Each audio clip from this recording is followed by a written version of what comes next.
Salut à tous, c'est Panda Shadow, bienvenue sur cette vidéo qui aujourd'hui va parler d'hypnosophie et de l'enfant dictateur. Alors je reviens sur cette notion-là, on sait que la plupart du temps dans les disciplines de psychopratique, on a un travail qui est intéressant sur l'enfant intérieur. La plupart du temps, c'est une symbolique d'une partie de nous qui représente ce que nous sommes dans l'essence de nous-mêmes et qui a eu, de par son arrivée, sa naissance et ses différentes expériences de départ, des traumatismes qu'il est utile d'aller travailler pendant des sessions.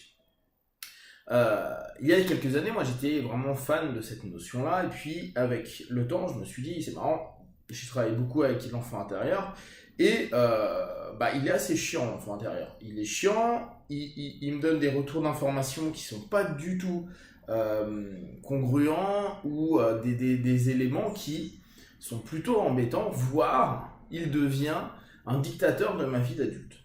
Donc petit à petit, j'ai commencé à observer et à tester sur des partenaires et est arrivé le principe que on a un enfant intérieur, très bien, hein, on est bien d'accord que ça reste un symbole, mais que l'enfant intérieur, c'est pas forcément une petite chose toute faible, toute triste, toute dérangée et tout mal. Ça peut être un enfant qui a eu une réaction et qui devient un gros chieur. Et on pourrait reprendre la notion de Berne, hein, ça peut être enfant adapté, enfant rebelle, qui reste un enfant adapté, ou enfant libre.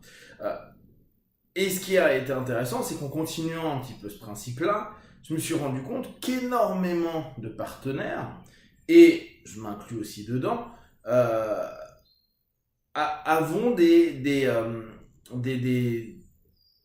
problématiques récurrentes à l'âge adulte parce qu'on réagit encore comme un enfant.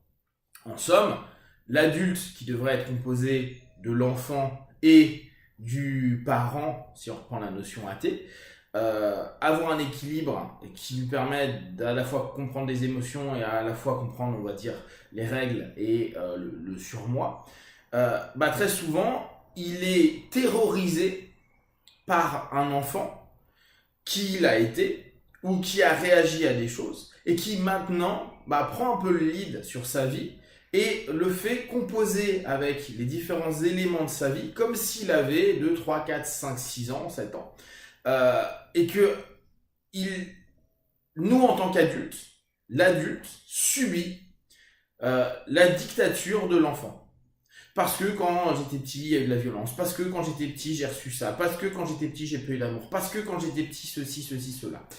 Et ce qui fait que, en dialogue interne, il y a beaucoup de valeurs, il y a beaucoup de fonctionnements, donc de comportements, qui sont complètement désuètes, qui sont complètement obsolètes par rapport à ce que nous sommes devenus. C'est-à-dire qu'on a passé des étapes, on est arrivé à l'âge adulte avec nos blessures, avec nos douleurs, et pourtant, il y en a, beaucoup sont dans la réussite, qu'elle soit sociale, qu'elle soit familiale, qu'elle soit professionnelle, qu'elle soit spirituelle, intellectuelle, qu'importe. Et pour autant, ils ont toujours l'impression d'être cet enfant blessé, touché, qui en fait n'est pas une réalité, parce que quand on va matcher avec, on se rend compte qu'il y a plein de bénéfices à garder ça, et qu'il y a une espèce d'obligation à répondre à l'enfant.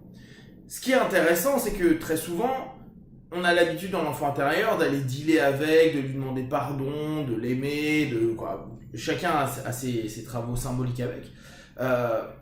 Et ultra rarement on dit, l'enfant là, c'est un petit con. C'est un petit con qui est juste en train de nous emmerder. C'est comme un enfant que vous êtes en train d'éduquer. Il y a des enfants, il faut être ferme. Il y a des enfants, il va falloir un peu discipliner cet aspect qui, au bout du compte, il veut pas faire quelque chose, il fait une crise. Et si vous êtes le parent cédant parce que je veux pas faire de bruit, je veux pas embêter les voisins, je veux pas qu'ils crient, il faut pas que mon enfant il puisse avoir le moindre traumatisme, ce petit con là, il va vous traumatiser vous et il va vous imposer sa dictature, son cheminement en ayant trouvé pour nous en tant qu'adultes, des mécanismes intérieurs, des émotions intérieures, des pensées intérieures qui vont venir nous déranger, nous gêner, parce qu'on n'a pas encore dealé correctement avec ça, et qui va... c'est comme une espèce de menace qu'il est en train de montrer, voire même une attaque. Il attaque sur quelque chose, genre une émotion négative, dès que on se dit ouais bah je vais passer outre cette peur de ceci, cela. Il y a plein de trucs qui arrivent, et c'est comme si le gamin disait non, non, si tu fais ça, c'est pas bien, moi je veux pas, tu fais ce que je te dis. Et souvent l'adulte se retrouve en train de subir ce que le petit con est en train de lui imposer. Dans ce cheminement-là, il y a quelque chose de vraiment intéressant à mettre en place, c'est-à-dire accepter que le parent l'adulte prenne davantage du parent pour aller, alors je vais utiliser un mot très 8, mais aller en guerre contre ce dictateur. Donc, je sais que dans l'absolu des psychopratiques, on veut une harmonisation, un apaisement, etc. etc.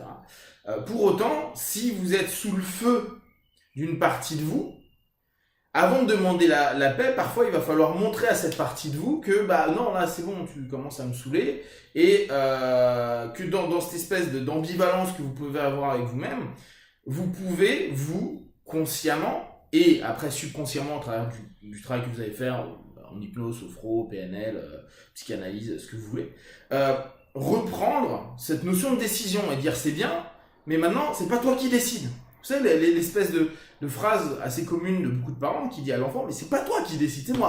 Sauf que depuis des années c'est lui qui décide, et nous en tant qu'adultes on est là en train de faire c'est vrai que ça me rappelle des trucs pas cool, ça me fait pas du bien, donc on sort pas d'une espèce de zone d'inconfort confortable, on en a déjà parlé.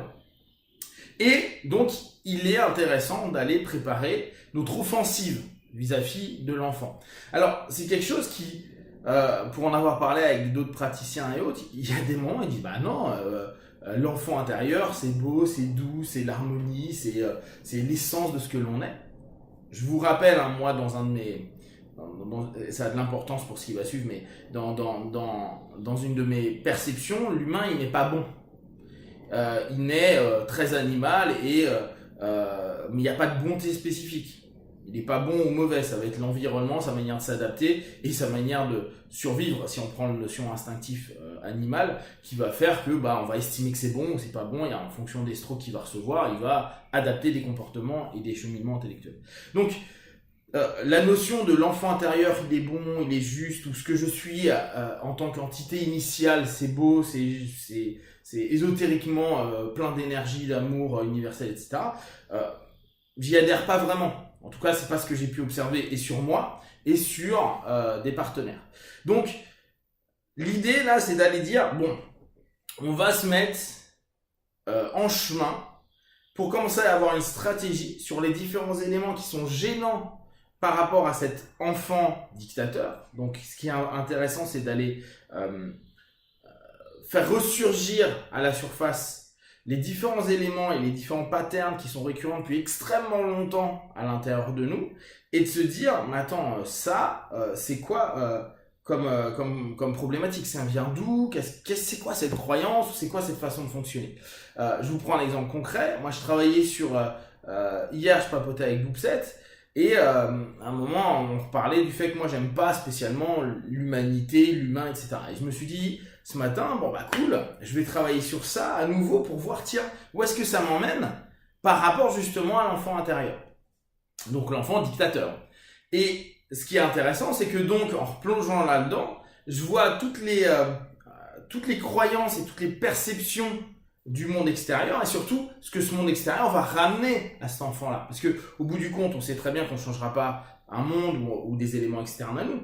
La seule chose que l'on peut faire, c'est d'aller voir ce qui va se créer à l'intérieur de nous-mêmes et de cette partie de nous dictatrice par rapport à ce rapport à l'externe. Qu'importe ce que ce soit, même si c'est avec des personnes qui, clairement, physiologiquement, physiquement et réellement, vous créent une agression, un problème. C'est vous, comment vous allez réagir par rapport à ça. Et ce qui est intéressant, c'est qu'à ce moment-là, dès qu'on commence à rentrer en rapport avec cet enfant dictateur, on commence à s'apercevoir de l'ensemble des patterns qui ont été proposés et dont on est persuadé. C'est-à-dire qu'en bossant dessus, moi, physiologiquement, il y avait les mêmes sensations hyper désagréables que j'ai pu certainement recevoir petit, percevoir, hein, ça se trouve c'est une illusion que je me fais aujourd'hui, mais en tout cas dans mon corps, il y avait quelque chose de pas agréable.